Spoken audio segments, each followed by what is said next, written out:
Bonjour, dans cette capsule, je vais te parler des caractéristiques du groupe prépositionnel, le GPREP.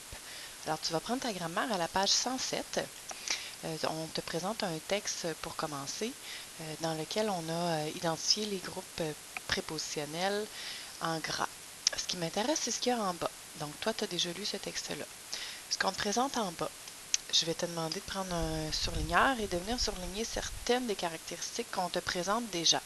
Alors, le groupe prépositionnel est un groupe qui commence par une préposition. Pourquoi c'est important que tu saches cette caractéristique-là? C'est que dans les autres groupes, c'est pas toujours le premier mot qui m'indique à quel groupe j'ai affaire. Alors que la préposition, c'est vraiment le seul groupe sur lequel je peux me fier au premier mot qui apparaît. On te rappelle que les prépositions peuvent être simples ou complexes, donc elles peuvent être construites de un ou de plusieurs mots.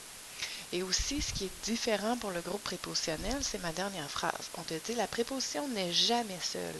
Elle est toujours suivie d'une expansion. Donc, je te rappelle que la préposition, elle sert à introduire un groupe du nom qui sert de complément. Alors, c'est la raison pour laquelle ma préposition va toujours être suivie de mots puisque je me sers de ma préposition pour apporter un complément. On va aller à la page 108, les caractéristiques du groupe prépositionnel. Donc, on a déjà indiqué que la préposition, que le groupe prépositionnel a un noyau qui est une préposition. Donc, c'est une première caractéristique. Qu'elle a toujours une expansion qui vient à sa droite. Donc, quand on dit qu'il suit, qu'il la suit, mais tu pourrais t'ajouter que c'est à droite. Comme ça va t'aider à comprendre à quel endroit ça se trouve. Maintenant, ma préposition. Alors, la préposition, je te rappelle que tu en as une liste ici à la page 76 et qu'on les a appris au début de l'année. Mais je t'invite à les réécrire ici pour t'en rappeler. Alors, tu te rappelles que c'était une phrase, que ça ressemblait à une phrase à, dans, par, pour, en, vers, avec, de, sans, sous, sur, lui, afin de, aller chez, durant. Bon, évidemment, toutes mes prépositions ne sont pas nommées, mais comme tu en as plusieurs, il y a toujours le remplacement qui va te permettre de vérifier si le mot sur lequel tu arrives ressemble à une préposition. Tu peux utiliser une préposition de cette liste-là pour t'en assurer. Regarde ici les constructions du groupe prépositionnel. Je te rappelle, je te remontre encore une fois que ma préposition, c'est toujours le premier mot du groupe. Et ce qui suit, c'est son expansion. Juste en dessous, on donne une petite précision que le nom commun qui suit la préposition se met au singulier ou au pluriel selon le sens. Alors, par exemple, pourquoi on te parle de ça ici? C'est que des fois, je vais aller du côté pluriel, un gilet sans manche. On peut se dire qu'il n'y en a pas de manche, mais normalement, s'il y en avait, il y en aurait deux. Alors, c'est la raison pour laquelle on met un S. Alors, on t'invite à aller vérifier dans le dictionnaire quand tu n'es pas certain. Ma deuxième caractéristique, c'est que on parle de manipulation. Tu te rappelles ce petit signe M pour mes manipulations. Donc, on dit que l'expansion de la préposition ne peut pas être effacée. Alors, c'est vraiment l'expansion qui ne peut pas s'enlever et c'est la raison pour laquelle on t'a indiqué plus haut que ma préposition, elle a toujours besoin d'une expansion. Elle est toujours suivie d'une expansion.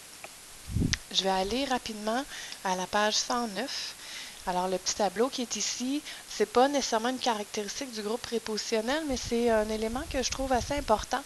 Quand on parle de l'énumération, alors on t'indique que quand tu fais une énumération, quand tu énumères plusieurs groupes prépositionnels, on doit répéter les prépositions. Alors, c'est ça ici qui m'intéresse. Généralement, les prépositions à de en sont répétées.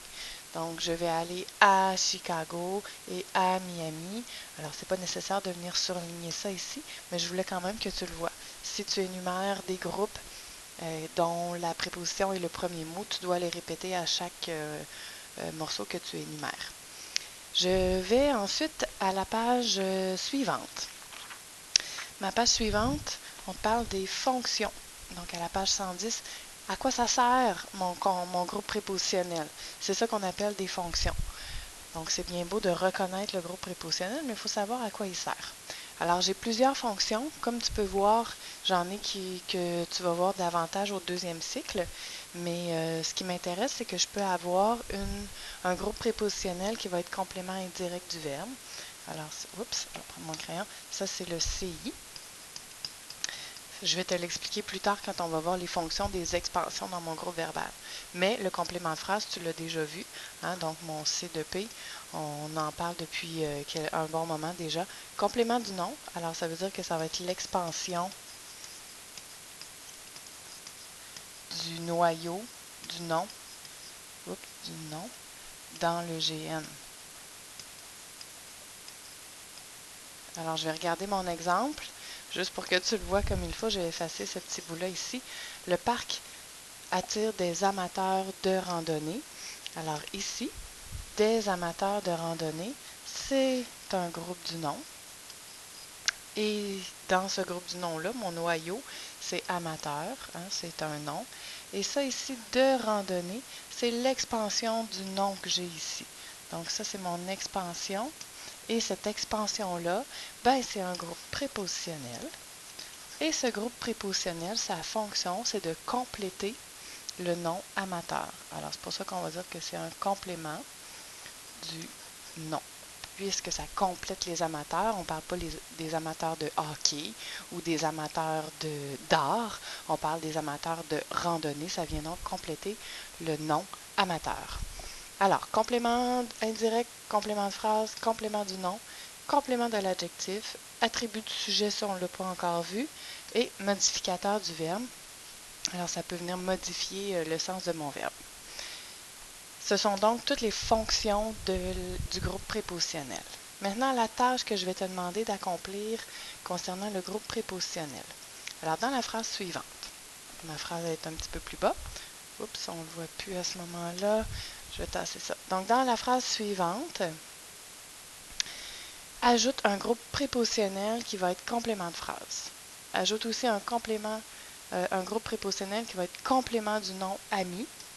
Donc, le mot ami juste ici, je veux que tu lui ajoutes un complément du nom. Et je veux que tu ajoutes aussi un complément, un groupe prépositionnel complément indirect du verbe parle. Ça veut dire que dans la phrase mon ami parle, on va se ramasser avec 3 groupes prépositionnels qui vont venir enrichir cette phrase-là. J'espère que c'est plutôt clair pour toi et je te remercie de ton écoute.